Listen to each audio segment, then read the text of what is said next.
ನಾಯಿ ಬಾಲ ಯಾವತ್ತಿದ್ರೂ ಡೊಂಕೆ ಅನ್ನೋ ಗಾದೆ ಮಾತಿದೆ. ಅದಕ್ಕೆ ಎಷ್ಟೇ ದಬ್ಬೆ ಕಟ್ಟಿದ್ರೂ ಅದು ನೆಟ್ಟಗಾಗಲ್ಲ. ಈ ಮಾತು ಪಾಕಿಸ್ತಾನಕ್ಕೆ ಹೇಳಿ ಮಾಡಿಸಿದಂತಿದೆ. ಪದೇ ಪದೇ ಪಾಪಿ ಪಾಕ್ ಭಾರತದ ಸುದ್ದಿಗೆ ಬರೋ ಕೆಲಸವನ್ನ ಮಾಡ್ತಾ ಇದೆ. ಜಟ್ಟಿ ಬಿದ್ದರೂ ಮೀಸೆ ಮಣ್ಣಾಗಿಲ್ಲ ಅನ್ನೋ ಹಾಗೆ ಆಪರೇಷನ್ ಸಿಂಧೂರ್ ಡಿಚ್ಚಿಯಿಂದ ಕಂಗಾಲಾದರೂ ಪಾಕ್ ಸೊಕ್ಕು ಮಾತ್ರ ಕಮ್ಮಿಯಾಗಿಲ್ಲ. ಭಾರತ ಕೊಟ್ಟ ಪೆಟ್ಟಿನಿಂದ ಇಂಗು ತಿಂದ ಮಂಗನಂತಾಗಿರುವ ಪಾಕಿಸ್ತಾನ ದಿನಕ್ಕೊಂದು ಹೇಳಿಕೆಯನ್ನು ಕೊಡ್ತಿದೆ.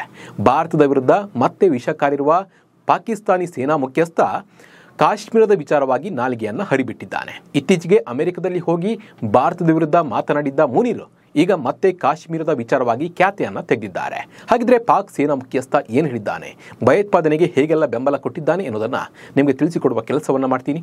ನಾನು ನಿಮ್ಮ ಶಿವರಾಜ್ ಬಾಣಂಕಿ. ನೀವು ಸುದ್ದಿಯಾನದ ಸಬ್ಸ್ಕ್ರೈಬರ್ ಆಗೋದನ್ನು ಮರಿಬೇಡಿ. ಹಾಗೆ ಈ ವಿಡಿಯೋವನ್ನು ಕೊನೆ ತನಕ ನೋಡಿ.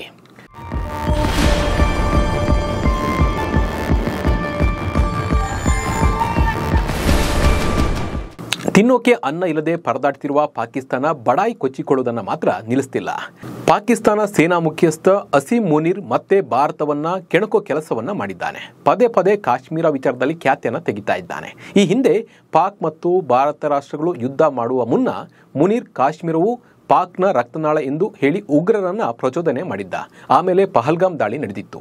ಈಗ ಉಗ್ರವಾದವನ್ನು ಸಮರ್ಥಿಸಿಕೊಂಡಿರುವ ಮುನೀರ್ ಜಮ್ಮು ಕಾಶ್ಮೀರದಲ್ಲಿ ನಡೆಯುತ್ತಿರುವ ಭಯೋತ್ಪಾದಕ ಕೃತ್ಯಗಳನ್ನು ಕಾನೂನುಬದ್ಧ ಹೋರಾಟ ಎಂದು ಹೇಳಿದ್ದಾನೆ. ಅಲ್ಲದೆ ಪಾಕಿಸ್ತಾನ ಎಂದಿಗೂ ಕಣಿವೆ ಜನರ ಪರವಾಗಿ ಇರಲಿದೆ ಎಂದು ಹೇಳಿ ಪ್ರತಿಪಾದಿಸಿದ್ದಾನೆ.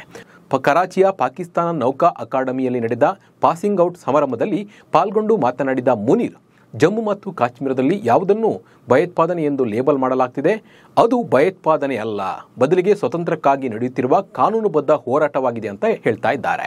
ಪಾಕಿಸ್ತಾನ ಯಾವಾಗಲೂ ಕಾಶ್ಮೀರಿಗಳೊಂದಿಗೆ ನಿಂತಿದ್ದು ಅದನ್ನು ಮುಂದುವರಿಸುತ್ತದೆ. ಕಾಶ್ಮೀರದ ಜನರ ಧ್ವನಿ ಹತ್ತಿಕ್ಕಲು ಪ್ರಯತ್ನ ಮಾಡ್ತಿರುವವರಿಂದಲೇ ಈ ಹೋರಾಟ ಮತ್ತಷ್ಟು ಉಲ್ಬಣ ಆಗ್ತಿದೆ ಅಂತ ಹೇಳಿ ಮುನೀರ್ ಹೇಳಿದ್ದಾನೆ. ಸೋತ್ರು ಬಡಾಯಿ ಕೊಚ್ಚಿಕೊಂಡ ಪಾಕ್.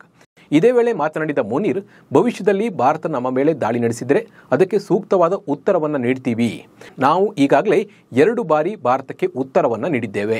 ಮೊದಲ ಬಾರಿಗೆ 2019ರಲ್ಲಿ ಬಾಲಾಕೋಟ್ ವಾಯುದಾಳಿಯನ್ನು ವಿಫಲಗೊಳಿಸಿದಾಗ ಮತ್ತು ಎರಡನೇದಾಗಿ ಇತ್ತೀಚೆಗೆ ಆಪರೇಷನ್ ಸಿಂಧೂರ್ನಲ್ಲಿ ಅಂತ ಹೇಳಿ ಪಾಕಿಸ್ತಾನ ಬಡಾಯಿಯನ್ನು ಕೊಚ್ಚಿಕೊಂಡಿದೆ. ಅಂದರೆ ನಾವೇ ಭಾರತವನ್ನು ಹೆದರಿಸಿದ್ದೀವಿ ಅಂತ ಹೇಳ್ತಿದೆ. ಆದರೆ ಅದು ಉಲ್ಟಾ ಆಗಿದೆ ಅನ್ನೋದು ಅವರಿಗೆ ಗೊತ್ತಿದೆ. ಆದರೂ ಆ ಸತ್ಯವನ್ನು ಮರೆಮಾಡ್ತಾ ಇದ್ದಾರೆ.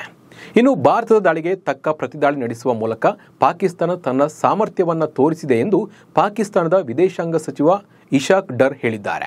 ಪರಮಾಣು ಸಾಮರ್ಥ್ಯವನ್ನೇ ಮುಂದಿಟ್ಟುಕೊಂಡು ಭಾರತವು ಯುದ್ಧಕ್ಕೆ ಪ್ರಚೋದನೆ ನೀಡಿದರೆ ಪಾಕಿಸ್ತಾನವು ತಕ್ಕ ಉತ್ತರ ನೀಡಲು ಸಮರ್ಥವಾಗಿದೆ. ಭಾರತವು ಪಾಕಿಸ್ತಾನವನ್ನು ಬೆದರಿಸಲು ಮತ್ತು ಒತ್ತಡ ಹೇರಲು ಸಾಧ್ಯವಿಲ್ಲ ಎಂಬುದು 4 ದಿನಗಳ ಸಂಘರ್ಷದ ಫಲಿತಾಂಶದಿಂದ ಬಯಲಾಗಿದೆ ಅಂತ ಇವರು ಹೇಳಿದ್ದಾರೆ.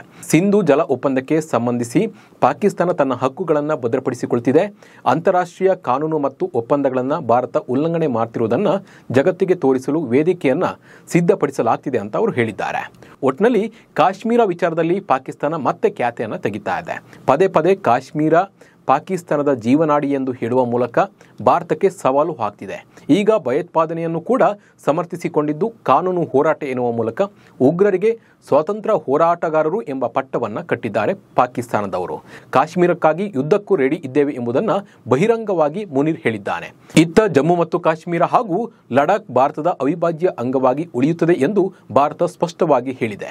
ಹೀಗಿದ್ರೂ ಪದೇ ಪದೇ ಪಾಕ್ ಖ್ಯಾತಿಯನ್ನು ತೆಗಿತಾ ಇದ್ದು ಭಾರತ ಒಮ್ಮೆ ಮುಟ್ಟಿ ನೋಡಿಕೊಳ್ಳುವಂತೆ ಪಾಕಿಸ್ತಾನದ ಮೇಲೆ ಅಟ್ಯಾಕ್ ಮಾಡಿದರೆ ಪಾಕ್ ಪುಂಗಿ ಬಂದಾಗೋದಂತೂ ಪಕ್ಕಾ.